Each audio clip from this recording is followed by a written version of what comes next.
We're starting a new study. I'm going to tell you, I actually started the study a year ago. And right after I did the very first lesson of this study, some things came about to where we were going to have to shuffle some things around. So I bumped myself from teaching this. And so we're going to go back and pick it up. And it's entitled, So It Is Written, So Shall It Be. It's the fulfillment of prophecies. And tonight we're going to look at some false prophets along the way. But this is the first lesson in our study. Have you ever heard it said, a man is only as good as his word? Well, with false prophets, we need to keep that in mind. Because when a person says they're a prophet of God, and yet they make predictions that never come true, or happen just the opposite, then we can derive from that they're not really from God. We all realize that the statement, a man is only as good as his word, doesn't carry much weight if the things that he says are never reinforced. In the Bible, there's one thing you can constantly count on, and that is if God said it, it's going to happen.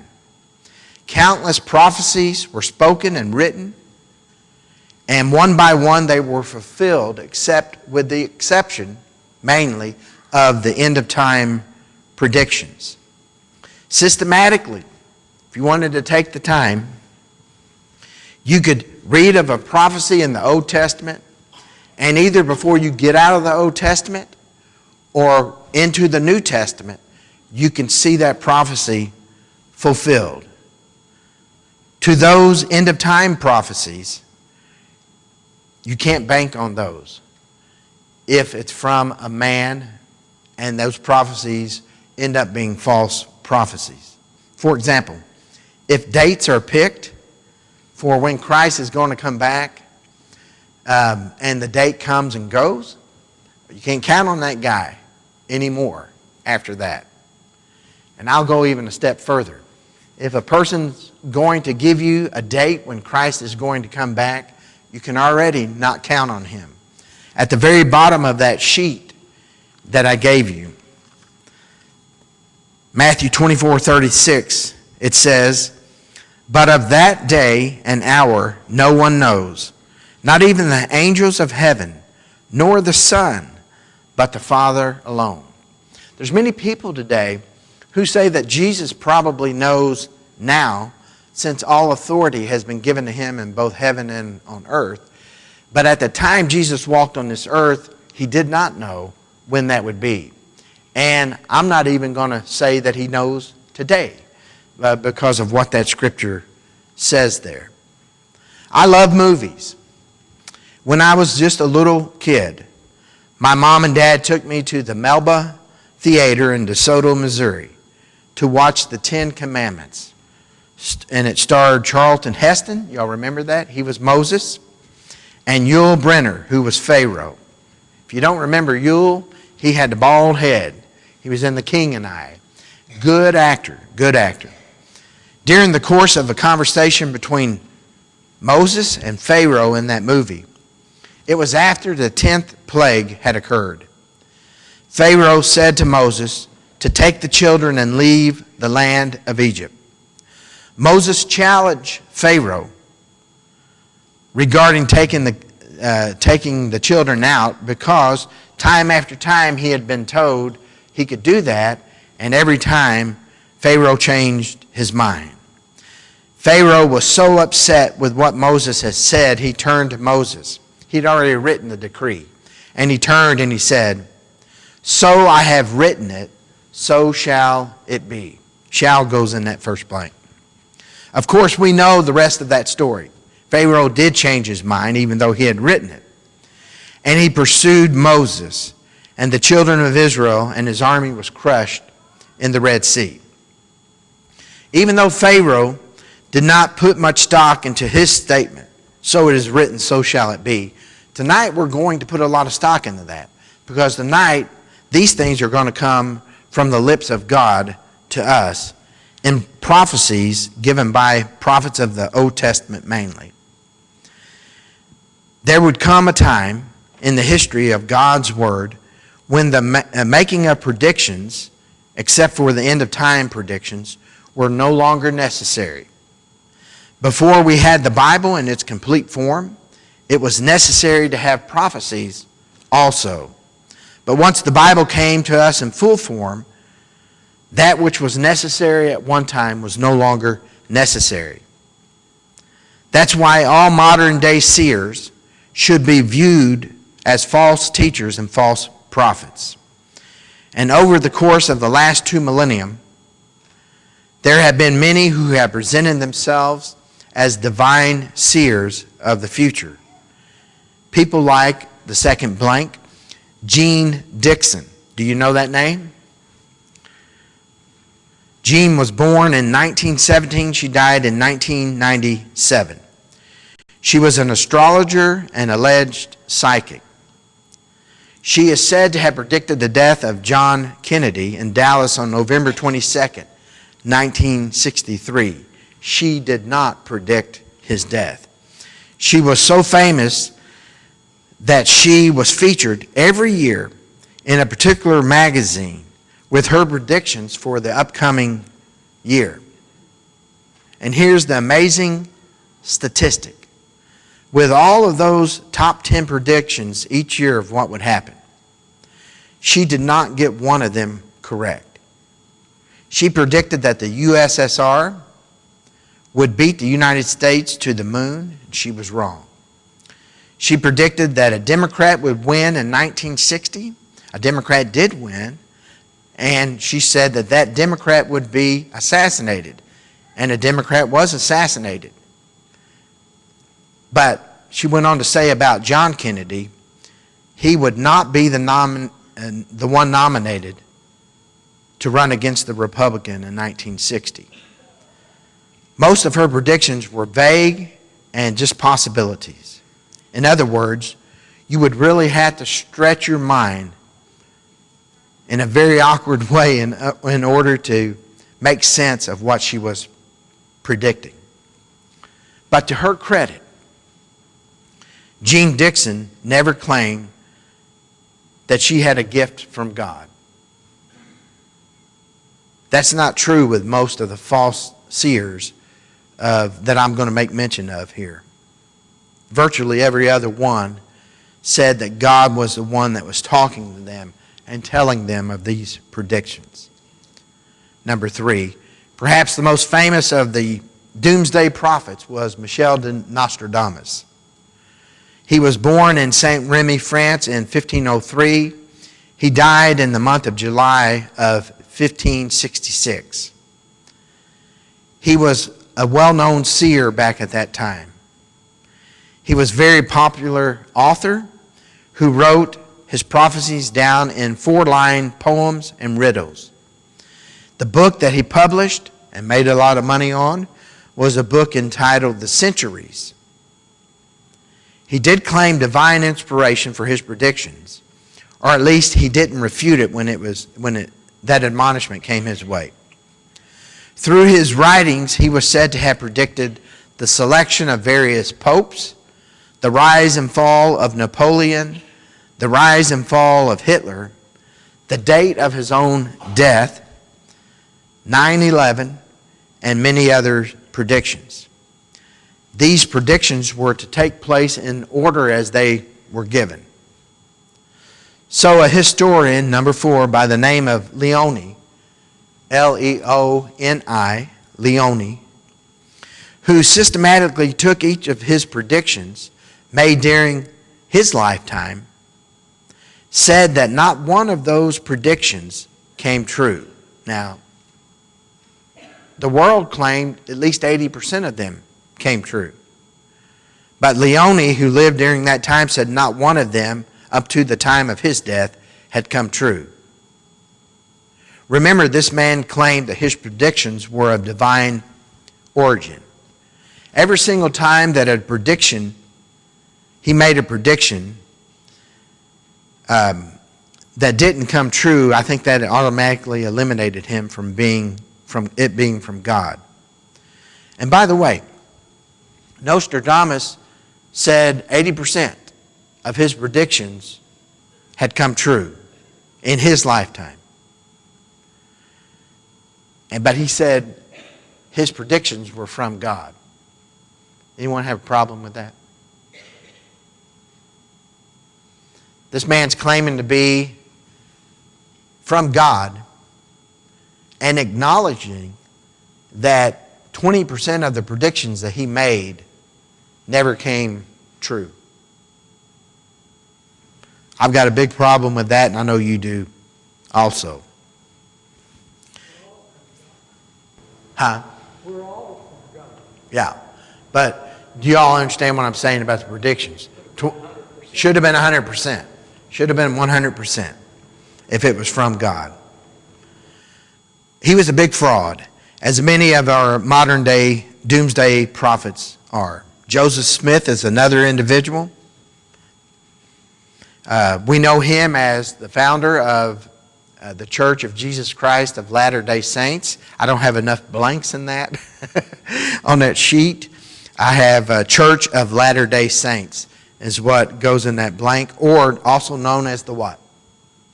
Mormons, all right? Joseph Smith claimed divine inspiration regarding his prophecies, whereas Gene Dixon did not claim that. Nostradamus and other people did. Joseph Smith was one of those individuals that claimed that his predictions came from Christ, from God himself. Now, he was very specific in his predictions. He gave times, dates, and characters. But one by one, even with all the specifics given, one by one they failed and were disproven. Smith, in 1835, he wrote that Christ would return, number 6, by 1891. He continued to write that not only would he still be alive, but Lyman Johnson would be alive, Herbert C. Kimball would still be alive, Orson Hyde would still be alive, and William Smith would still be alive. Every one of those individuals were dead by 1891, including Smith himself. He also predicted that his son would succeed him as the head of the church after his death. Who succeeded Smith after his death in the Mormon church? Brigham Young succeeded him. He declared that he had found the Garden of Eden. Now, someone asked me, it was Paul last week. Paul said, "What's Missouri's motto?" And I don't know if anybody else knew it or not, but I knew what it was because that's where I'm from. Show me state. Well, according to Smith, in Independence, Missouri, that's where the Garden of Eden was located. And in Independence, Missouri, is where they started to build a temple because that's where the Garden of Eden was located. Have any of y'all been to Independence, Missouri? Well, let me just let you in on something. There ain't no Garden of Eden in Independence, Missouri. All right? So that one did not come to be. He declared that this temple would be built, and the temple never finished. Of course, one was finished in Utah, where the headquarters now is of the Mormon Church. So Smith failed also as a prophet. Again, if he's from God, he's going to get these things right. You can go all the way back to the 2nd century and study about false prophets. Montanus is an individual that lived in the 2nd century. He made a lot of predictions regarding the return of Christ in that time frame. And he said that Christ was going to come back and establish his earthly kingdom in Fire-Jira, which is known today as Turkey.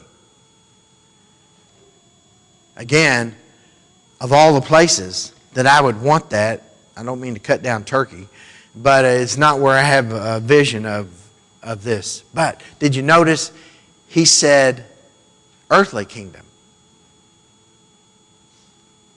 So the whole scope of what Jesus' ministry was all about is lost to Montanus. His kingdom, Christ's kingdom, was not going to be of this earth. And it's plainly stated in the Bible that it's a spiritual kingdom. It's an eternal kingdom. It's not an earthly kingdom that's going to be established. And so he missed out on that whole conversation. Even the Catholic Church, or at least some rogue members of the Catholic Church, in 1000 AD couldn't help but jump in on the bandwagon of doomsday prophecy. They threw their 2 cents in. They made a prediction, and it certainly looked good on paper because we were going from 999 to 1,000. And you know all the stuff that happened when we went to 2,000, and all those things didn't happen either. So I won't be around and you won't either when we go to 3,000 if we're still here. But you can bet somebody's going to be saying something at that time about all this catastrophic stuff that's going to happen. It didn't happen. But quickly, let me give you some more modern day doomsday prophets and their predictions. And I'm only throwing this guy in here because I love his name. Hans Nutt is his name. He was an individual that was a bookbinder back in the 1500s. He was a contemporary with Nostradamus. So he was back in the 1500s. He was a bookbinder. By the way, there may be a reason that he wasn't 100% stable.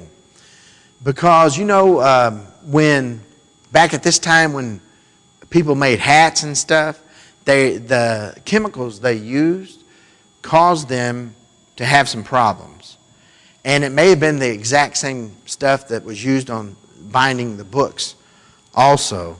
And so there may have been a reason here that he started saying some of this stuff that he did. He predicted that now y'all got Turkey number 7 and Catholic Church number 8.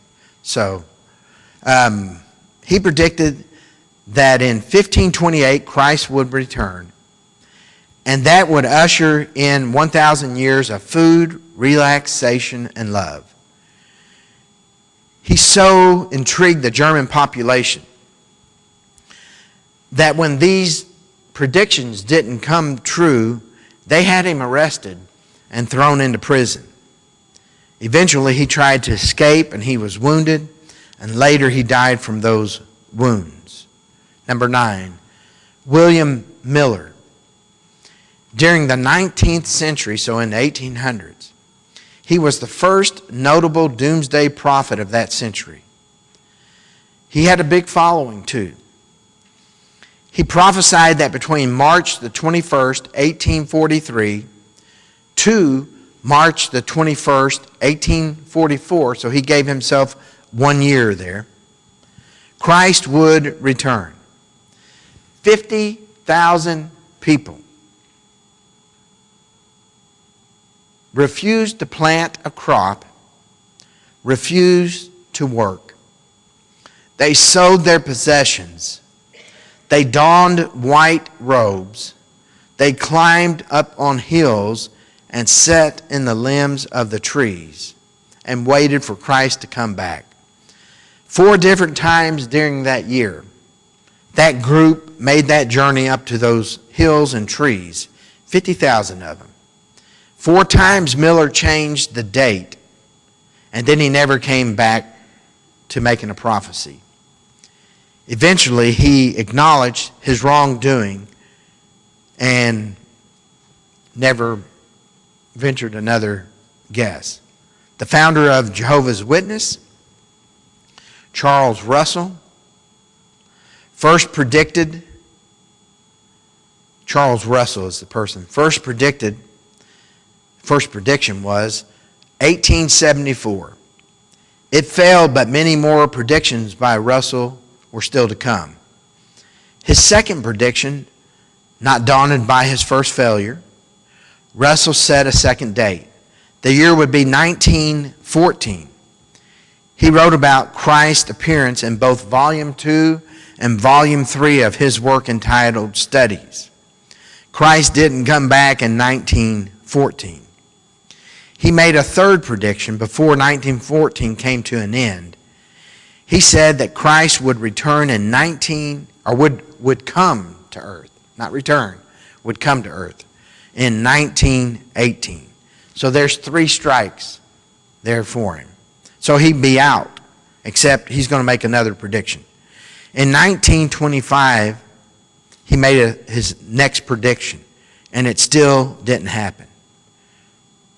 For years, you couldn't find the writings where he made these predictions.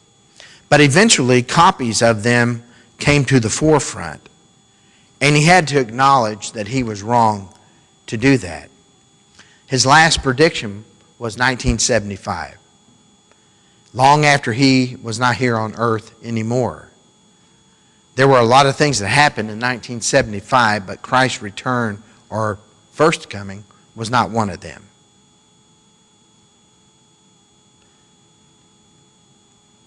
That gets us down to number 11, I think.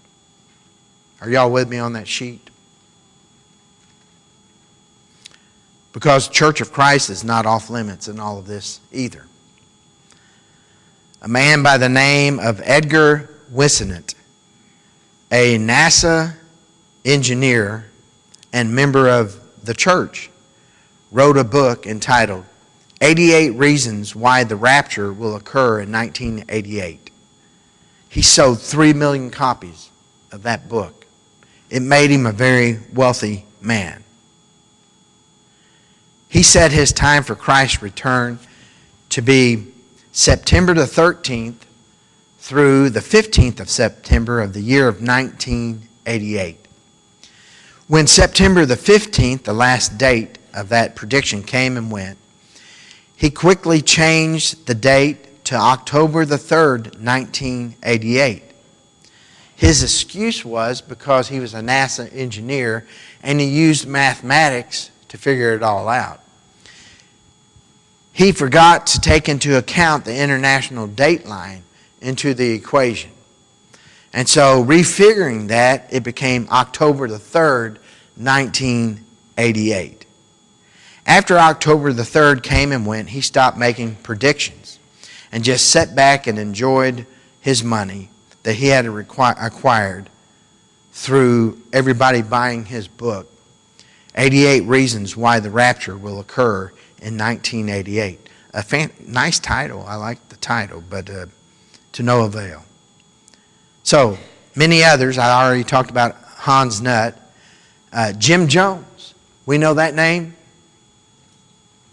Jim Jones was an individual in, I think it was the 70s, that was in Guyana, and he had all these followers.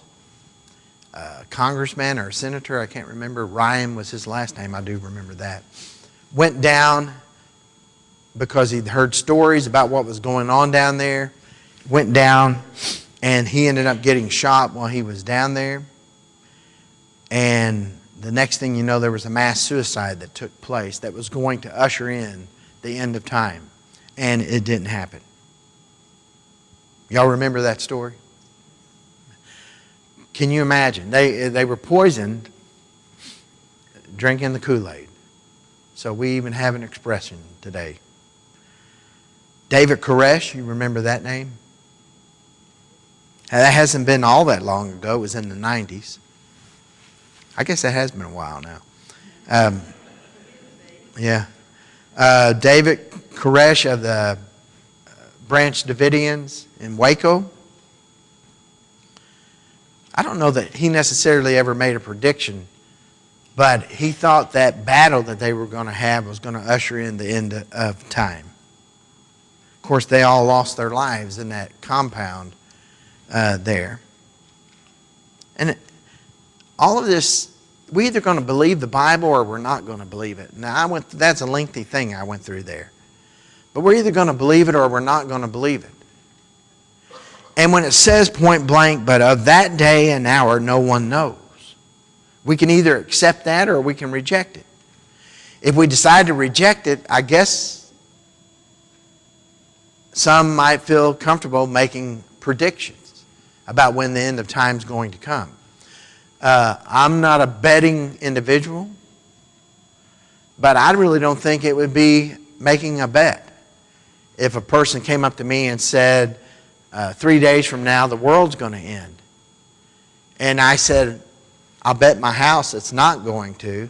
I don't think I'd even be gambling if I did that, because that person doesn't know when that's going to happen. And by the way, I have a thought on that too.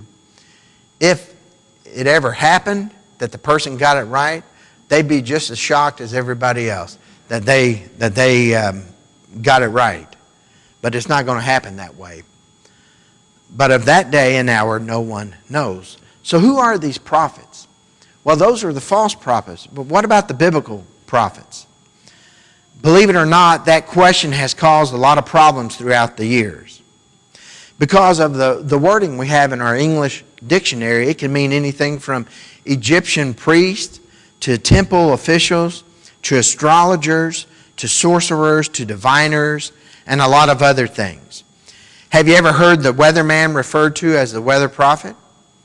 Because in times past, that's what people would say about them. So instead of launching an encyclopedia investigation into the term of prophet, we simply need to explore the various Hebrew terms regarding the usage and designation of prophets, or seers as they were sometimes called. And then from that investigation, some of the prophets themselves. I think it would be an understatement to simply say that the prophets were of a diverse background, because it's completely diverse in their work and in their background. They all had extremely colorful lifestyles, and this showed up with each situation they encountered. Some, like Moses, Samuel, and David, claimed their revelations through direct communication with God, from his lips to their ears. Joseph, Balaam, Gideon maintained that they were recipients of messages delivered in dreams and visions. Often prophets received information and instruction without requesting that information. Sometimes they received it by requesting it. What do I need to do, God? And God would tell them what to do. Sometimes that information just came to them, and then they were to go and tell that. I've always been amused a little bit at Habakkuk in his book in the Bible. Woe unto me! Woe unto me! Woe unto me! He says it over and over again. God, when are you going to discipline the Hebrew people? He'd been out telling what God was going to do if they didn't act right. And time again, they kept doing wrong. And it was frustrating to Habakkuk. God, when are you going to discipline these people? So God answers him. God says, I'm glad you asked the question, because here's the answer. Even right now as we're speaking, I'm raising up the Chaldeans to rise up against the Hebrew people and discipline them for their bad behavior. To which Habakkuk says, no, not the Chaldeans. You see the irony in that? Don't we do that sometimes? When's this going to happen? And then when it happens, we're like, oh, we're not ready for it. When he said, I'm raising up the Chaldeans, the first thing that happened in Habakkuk's mind, his response was, oh, anybody but them, don't use them to discipline us. He'd been begging for that discipline to take place. And when it finally is offered, he's not ready for it. Some of the prophets like Samuel, Jeremiah, Ezekiel, Zechariah were priests. Some like Elijah and Elisha were holy men or sages who wandered around the nation crying out against the sins of the Hebrew people. Isaiah and Jeremiah were court prophets. living among the nation's elite while delivering their declaration in the temple. Amos, being one of the herdsmen that's mentioned, was very impoverished. He was I always get a kick out of this too, he was a pincher of sycamore trees. So I'm not exactly for sure, but he was also a shepherd. Some, like Zephaniah and Elisha, were descendants of royalty. One of the prophets, Hosea, had an ill-fated marriage in which his wife left him and became a prostitute. Eventually, he buys her back. Jeremiah wore a yoke around his neck and walked through the streets of Jerusalem. Ezekiel laid on his side for 390 days and prophesied, on his left side, I believe. Well, I'm a little bit apprehensive on this one, but Isaiah actually prophesied naked for 3 years. So I got a story to tell you about that. I lived in Decatur, Alabama. The preacher's mother was very, very sick. She lived in Indiana, far away from Alabama. And so I had to have a lot of lessons ready. And probably out of 3 or 4 months, I preached almost every time. One of the first times that I preached, I stood up behind the podium and the Lord's table was right here. And I was preaching, and as soon as I started, I saw the back doors open. And in walked a man in a robe. He had a staff in his hand, and he had a cat in a hat on. I don't know, a hat. I don't know what those, top hat, but it was colorful. Yeah, it was one of those like from the little storybook. And nobody could see him but me. And in my mind, I was going, uh-oh. But in reality, I had to keep preaching. So I just kept on talking. And he walked all the way down, and he stood right here. Not one person in the congregation bothered to go over there and say anything to him, like, can I help you or anything? So he stood there with his arms out like this while I was preaching. And he was agreeing with everything I was saying. Still nobody came over to him. Except way back over there sat a judge that had had some dealings with this person. And so the judge got up and he walked around and came down to here. But I'm still talking that whole time. I haven't slowed down because I kind of knew if I stopped, he was going to pick it up for me. All right? And I didn't want that to happen. So I just kept talking. So I didn't give him time to interject, other than he was agreeing with me on everything I was saying. While I'm talking, though, he reaches into his robe, which caused me a little concern. He reached into his pocket here and pulled out a quarter, and he laid it on the collection plate. So he knew something about the various things that we do. But he put that quarter there, and in his other pocket, he pulled out a can of Coke, and he put it in the collection plate, too. Still talking. I'm still talking the whole time. But I'm keeping an eye on him, all right? At the end, when the judge finally got down there to him, he talked to him, whispering to him back and forth, and they ended up walking out the door. Later, I found out that he was about to take that robe off, and he was going to pull an Isaiah because he was going to be naked underneath that robe. And I guarantee you I would have stopped talking at that point. But that's my introduction to Isaiah from Decatur, Alabama. I'm going to go on and tell you one more thing about that, because he came, Isaiah, that's the only thing I know him by. He came back to that church one time dressed. I'm going to tell you the most amazing thing happened.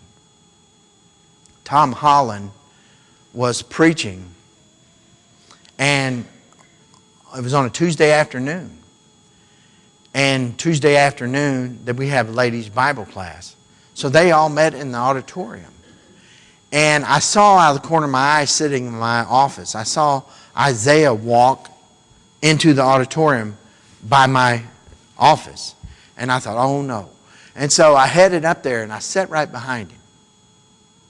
And I thought, as long as he behaves, we'll just sit here. So I sat behind him.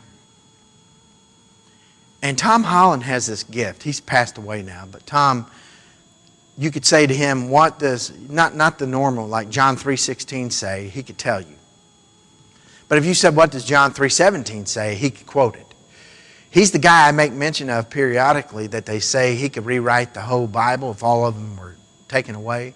He's memorized the whole Bible. But there said Isaiah, and Tom had the class to call out a scripture. They would call it out, he would quote it. Word for word, that man quoted right along with. The man was brilliant. Brilliant. For whatever reason, he had this problem. But he was brilliant with the scriptures, knowing, quoting them, word for word with Tom Holland, who was behind the pulpit doing that. Most of the prophets remained faithful to God, but some struggled, Balaam being one of them. The man of God, that great story in the Bible about that prophet from God that was told to go and basically do battle in Jezreel with King Jeroboam, I believe it was.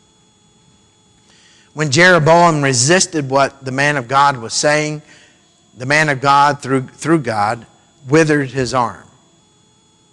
Jeroboam all of a sudden had a change of attitude and wanted to go along with what was being said by the man of God. So the man of God prayed to God, and God restored his arm.